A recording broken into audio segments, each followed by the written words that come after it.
Hello, this is Mark Sabatella from Outside Shore Music, home of mastering MuseScore.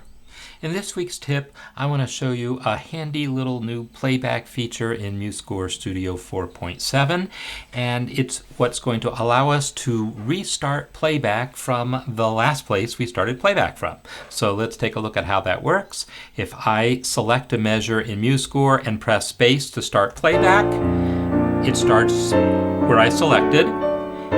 If I press space again to stop it, to pause it, that's all well and good. If I press space again to start, it continues where it left off, right? This is the way it's always worked before. Press space again, continues to start where I left off. Well, what if I want to go back to that spot where I started before?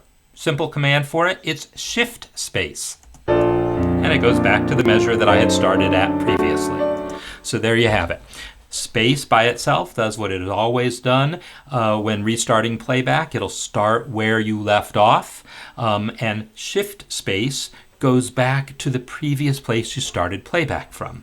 I should mention, of course, if I select someplace new, then space will, of course, start there, and then Shift+Space continues to keep starting there, and you can actually just kind of keep looping it. So, kind of a nice, simple, useful little feature in MuseScore Studio 4.7.